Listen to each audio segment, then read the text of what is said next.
पाठशाला 247 को ज्वाइन करने के लिए क्या करना सबसे पहले प्ले स्टोर पर जाना है। प्ले स्टोर को हम ओपन करते हैं और यहाँ पर टॉप पर हमको सर्च करना है PATHSHALA, इस बिना स्पेस के 247 भी लिखना है।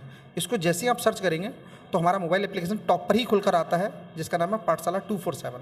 ये पहले से मैंने इंस्टॉल कर रखा है, बाकी लोग बच्चे जाएंगे तो उसको इंस्टॉल कर लेंगे और बेसिक सी डिटेल जैसे नाम अपना और मोबाइल नंबर डालकर इसको एप्लीकेशन को एक्सेस कर सकते हैं। और बहुत सारी फ्री क्लासेस एप्लीकेशन पर है जिनका बच्चा एंजॉय कर सकते हैं, बच्चा उन क्लासेस को पढ़ सकता है लगातार। सर बहुत सारी क्लासेस ऐसी हैं जो हमारे बच्चों की तरफ से फ्री ऑफ कॉस्ट हैं, जैसे बच्चा हिंदी फ्री पढ़ सकता है, इंग्लिश स्पीकिंग की क्लास फ्री पढ़ सकता है, सामाजिक विज्ञान की क्लास फ्री पढ़ सकता है। ये बच्चे के लिए हमारी तरफ से बिल्कुल फ्री ऑफ कॉस्ट क्लासेस हैं। इसके अलावा जो पेड क्लासेस हैं जैसे मैथ्स का है, साइंस का है, या physics chemistry bio Hindi English, इस टाइप की जो क्लासेस हैं, इनका कंप्लीट पैकेज हमारा जो 9th और 10th के बच्चों के लिए सिर्फ ₹1 प्रतिदिन में फीस बच्चों को पड़ती है, जिसमें बच्चा पूरी तैयारी कर सकता है। यानी ₹1 प्रतिदिन बच्चा अगर हमको पे करता है तो पूरी साल भर अपनी क्लासेस को अच्छे से पढ़ सकता है। बोर्ड के बच्चों के लिए ये बहुत ज़्यादा ज़रूरी है ये प्लेटफॉर्म। सर एक्चुअल में क्या है कि यूपी बोर्ड के जो बच्चों को मैं देखता हूँ तो मैंने ये एहसास किया, एनालिसिस किया, समझा, इस बात को बहुत गौर से देखा कि यूपी बोर्ड के बच्चों के लिए बहुत अच्छे टीचर्स की बहुत सारी कमी है। स्कूल्स में भी बहुत सारे अच्छे टीचर्स अवेलेबल नहीं है, या गांव या देहात में अगर हम लोग देखते हैं तो बहुत अच्छे टीचर्स की बहुत ज़्यादा कमी है। अगर जहाँ पर टीचर आसानी से मिल जाते हैं तो वहाँ पर इसकी फ़ीस बहुत ज़्यादा है। यूपी बोर्ड में अक्सर वही बच्चा पढ़ता है जिस बच्चे के फाइनेंशियली क्राइसिस होते हैं। जिस बच्चे को फाइनेंशियली दिक्कत नहीं है वो बच्चा कभी भी बोर्ड में आज की डेट में नहीं पढ़ रहा है।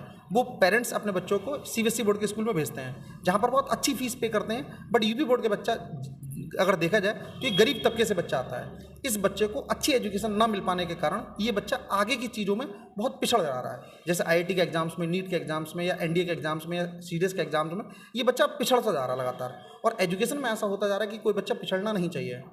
डॉक्टर भीमराव अम्बेडकर जी कहते हैं कि शिक्षा पर सबका अधिकार होना चाहिए, क्योंकि शिक्षा ही एक ऐसी शेरनी का दूध है जो किसी बच्चे को आगे बढ़ा सकती है। क्योंकि शिक्षा अगर हम शिक्षित होंगे तो हमारा देश आगे बढ़ेगा, हमारा समाज आगे बढ़ेगा, और उसके बाद हम खुद भी आगे बढ़ेंगे लगातार। हम अपनी दशा को चेंज कर सकते हैं। अगर आज हमारी जो भी परिस्थिति है, अगर हम इस परिस्थिति को बदलना चाहते हैं, हमारी फाइनेंशियली क्राइसिस को बदलना चाहते हैं, अगर हम अपने माता पिता के आंखों में जो माता पिता ने सपना पाला उसको सच करना चाहते हैं, हम भी ये चाहते हैं कि जीवन को अच्छे से जी सकें, तो उसका एकमात्र बदलने का तरीका है, वो तरीका है सिर्फ और सिर्फ शिक्षा। और शिक्षा एक ऐसी चीज़ है जिस पर सबका हक होना आवश्यक है।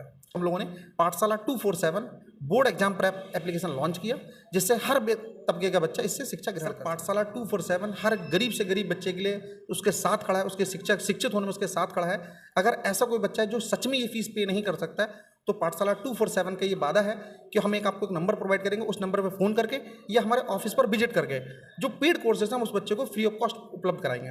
अगर कुछ बच्चे चाहते हैं कि हमको यूट्यूब के माध्यम से पहले डेमो क्लासेस देखनी है, फ्री क्लासेस देखनी है, तो हमारी यूट्यूब चैनल पे पाठशाला 247 बोर्ड एग्जाम प्रेप नाम से यूट्यूब चैनल भी है, जिसमें 100 से ज़्यादा घंटों की क्लासेस अवेलेबल है। उन बच्चों को पहले, वो सब बच्चे हमारी क्लासों को पहले देख ले। जब बच्चा क्लासेस को देख लेगा, उनको पसंद करेगा, उसके बाद ही किसी और डिसीजन के बारे में सोचेगा। यही सारी क्लासेस हमारे फेसबुक पेज पाठशाला 247 बोर्ड एग्जाम प्रेप पर अवेलेबल है। यानी बच्चा फेसबुक और यूट्यूब दोनों के माध्यम से हमारी फ्री क्लासेस को एक्सेस कर सकता है। सर 12th क्लास का बच्चे के लिए एक सीयूटी का एग्जाम होता है और एक एनडीए का एग्जाम होता है। इन दोनों की तैयारी हमारी तरफ से बच्चे के लिए फ्री ऑफ कॉस्ट कराई जाती है। जब बच्चे का बोर्ड एग्जाम फिनिश हो जाएंगे उसके बाद इनका क्रैश कोर्स के माध्यम से हम बच्चे को कंप्लीट तैयारी कराएंगे सीयूटी और एनडीए के लिए। इसके अलावा आईआईटी और नीट्स के नोट्स जो होते हैं, बच्चे को नोट्स अवेलेबल नहीं हो पाते हैं, तो बच्चों को नोट्स हमारे मोबाइल एप्लीकेशन पर free of cost books library में। इसके अलावा एक ऐसा हमारा फीचर्स है जो कहीं भी अवेलेबल नहीं है, किसी भी एडटेक प्लेटफॉर्म पर अवेलेबल नहीं है। हम एजुकेशनल रील्स का कॉन्सेप्ट है जो 30-30, 40-40, 50-50 सेकंड में हम एक रील्स बनाते हैं, जो एजुकेशनल कंटेंट होता है वो हम अपने एप्लीकेशन के माध्यम से बच्चों को प्रोवाइड कर रहे हैं। ये सुविधा सिर्फ फेसबुक, यूट्यूब और इंस्टाग्राम के पास अवेलेबल है, किसी भी एडटेक कंपनी के पास में ये सुविधा अवेलेबल नहीं है।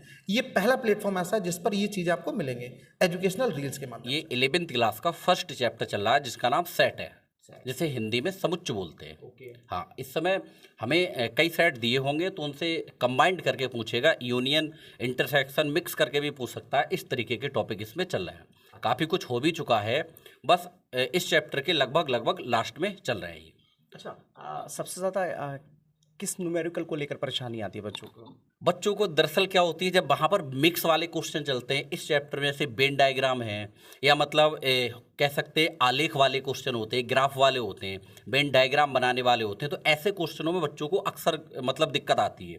लेकिन इस प्लेटफॉर्म पे आने के बाद में मुझे नहीं लगता कि सर किसी भी बच्चे को किसी भी तरीके से दिक्कत आएगी, क्योंकि हम लोग बिल्कुल जीरो लेवल से स्टार्ट करते हैं और बिल्कुल हाई लेवल तक लेके जाते हैं।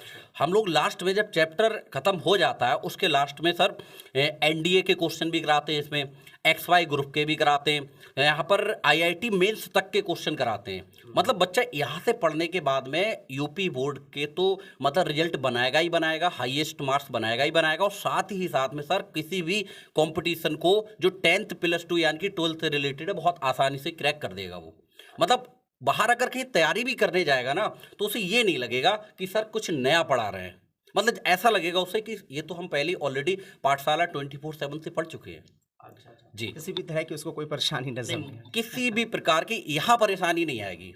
हाँ, बस हम लोगों ने इसी के लिए ये प्लेटफॉर्म खोला है और हम लोग पूरा प्रयास इसी वजह से कर रहे हैं कि बच्चों को डाउट के लिए तो इतना बढ़िया सिस्टम हम लोगों ने किया सर कि डाउट किसी भी तरीके से बच्चा पूछ सकता है। अब बताइए, जैसे ऑफलाइन बैच चलते हैं बिल्कुल, मतलब ऐसा फील करेगा बच्चा। अच्छा, उसको लगेगा ही नहीं कि वो ऑनलाइन हाँ, क्लासेस बिल्कुल लगेगा ही नहीं, क्योंकि हम लोग बिल्कुल ऐसा लगता है कि फेस टू फेस हम बच्चों के क्वेश्चंस के आंसर दे रहे हैं।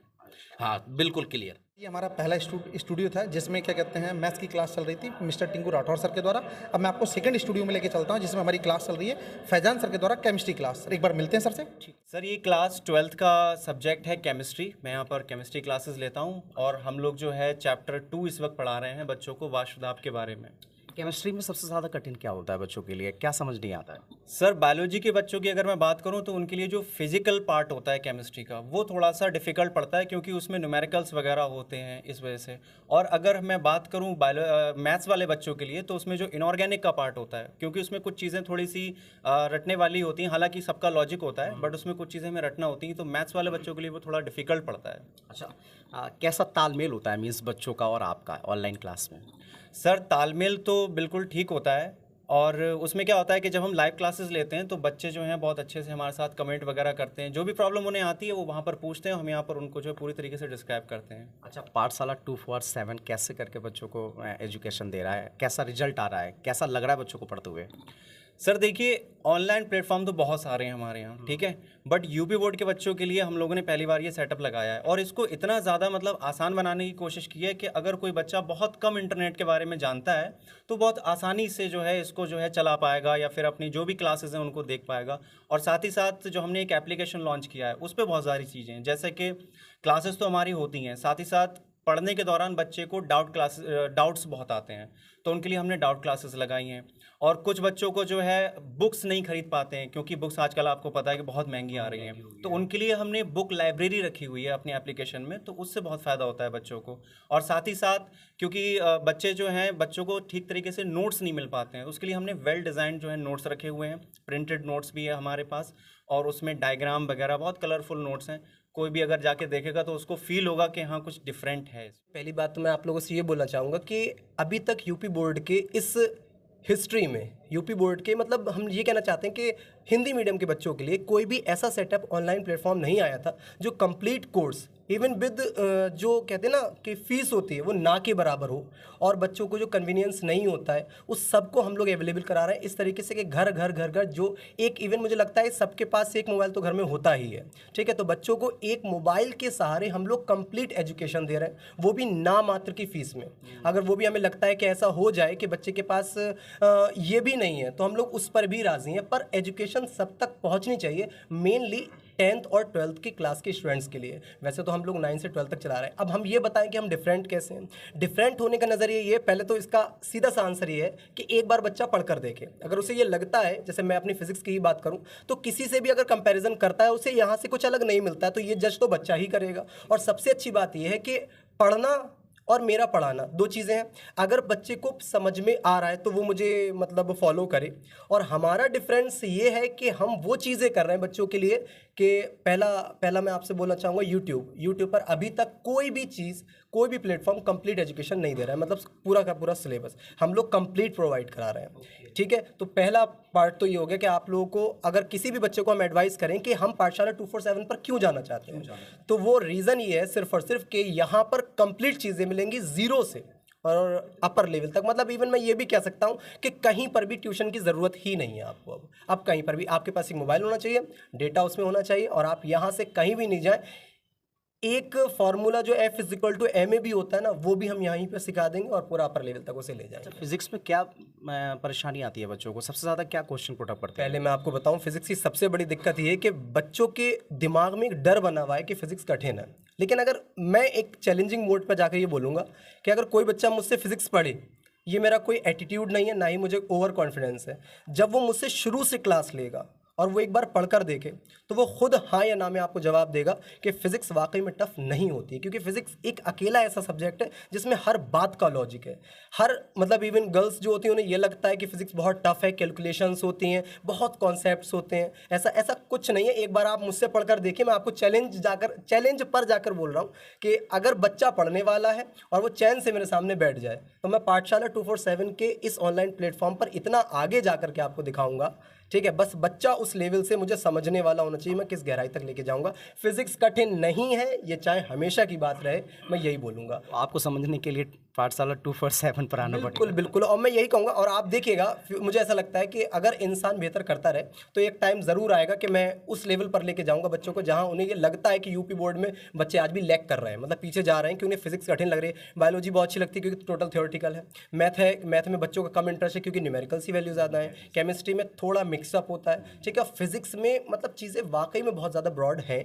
ये इसलिए नहीं कह रहा हूँ क्योंकि ये मेरा सब्जेक्ट है, लेकिन ऐसा है, वाकई में ऐसा है। तो कठिन नहीं है, बस ये है या तो आप पढ़ नहीं रहे या फिर पढ़ाने वाले के कॉन्सेप्ट आपके क्लियर नहीं हो रहे हैं, ठीक है। ये और मैं इस चीज़ का वादा करता हूँ आपसे कि 100% ये कंप्लीट दूंगा। बायोलॉजी पढ़ाई जा रही है, डाइजेस्टिव सिस्टम है, और क्लास 10th के लिए।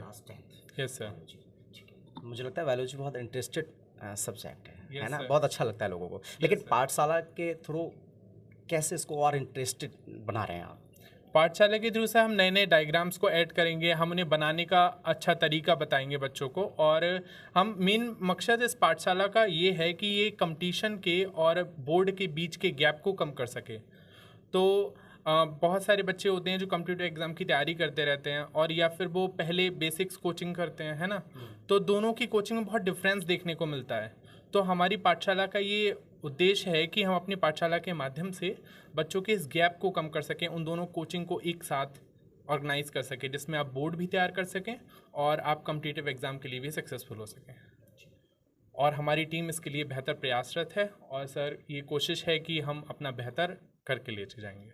क्लास 12 की इंग्लिश पढ़ा रही हूँ मैं। फर्स्ट फ्लाइट क्लास 12 में फ्लेमेंको टेक्स्ट बुक है, उसमें पोइट्री का फर्स्ट चैप्टर है माई मदर एट 66। ठीक है। आज के टाइम में देखा जाता है कि यूपी बोर्ड के जो बच्चे हैं उनको इंग्लिश, उनकी ग्रामर बहुत ज़्यादा अच्छी होती है, वीक होती है, लेकिन पाठशाला उनको कैसे एजुकेशन दे रहा है, कैसे उनको स्ट्रांग बना रहा है? ठीक है, मैं सिर्फ टॉपिक और चैप्टर पढ़ाने के साथ साथ उनको translation, pronunciation, word meanings, vocabulary पूरा लर्न करवा रही हूँ। ऐसा नहीं है कि सिर्फ पोएम लर्न कर रहे हैं तो पोएम ही लर्न करें, उसके साथ साथ कैसे बोला जाता है हर एक वर्ड को। और अगर बच्चा मेरी बात सुनेगा, जैसे मैं पढ़ा रही हूँ वैसे पढ़ेगा, तो हो ही नहीं सकता कि उसकी इंग्लिश अच्छी ना हो जाए।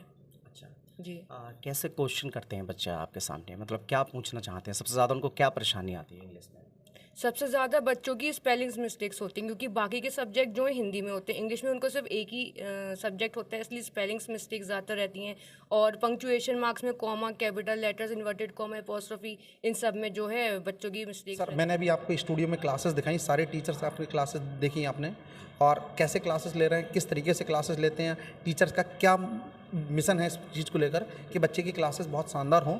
उस क्लासेस को डेवलप करने से पहले कि हम उस क्लास को एक बैठ के डिस्कस करते हैं कि कंटेंट में क्या हमको क्वालिटी देनी है, क्या चीज़ देना है। ऐसा नहीं है कि टीचर उठ कर आया और सीधे सीधे पढ़ाना स्टार्ट कर दिया, उसमें क्वालिटी कंटेंट नहीं आ पाता है। टीचर को पिछले 4-6 साल से पहले से जो भी आ रहा होता है हल्का फुल्का, वो अपडेट नहीं कर पाता है। तो हम लोग क्या करते हैं कि कंटेंट टीचर का रेडी टू अपडेट रहे, बिल्कुल जो लेटेस्ट क्वेश्चन आज तक उसके एग्जाम्स में आए उनसे अपडेट रहे।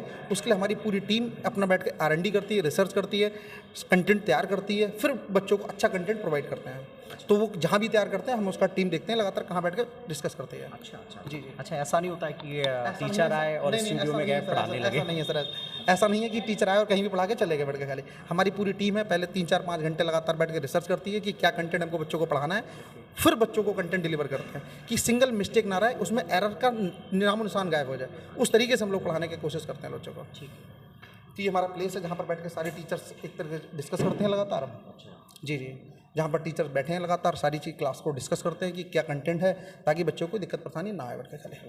जो कंटेंट टीचर्स यहाँ पर तैयार करते हैं वो टीचर एरर लेस जाए, कि जो बच्चों को हम नोट्स प्रोवाइड कर रहे हैं उसमें कोई भी कमी ना आए। उसको तैयार करने के लिए हमारे ये कंप्यूटर का सेक्शन है, DTP सिस्टम है, यहाँ पर सारे टीचर्स का कंटेंट बहुत अच्छे से तैयार किया जाता है और कंटेंट में कोई मिस्टेक ना जाए उसके लिए 5 से 6 बार हम लोग लगातार उसको एरर लेस देखते हैं कि उसमें कोई प्रूफ रीडिंग करते हैं कि उसमें कोई कमी तो नहीं जा रही है हमारी तरफ से। वो कंटेंट यहाँ बैठ के हम लोग डिस्कस करते हैं।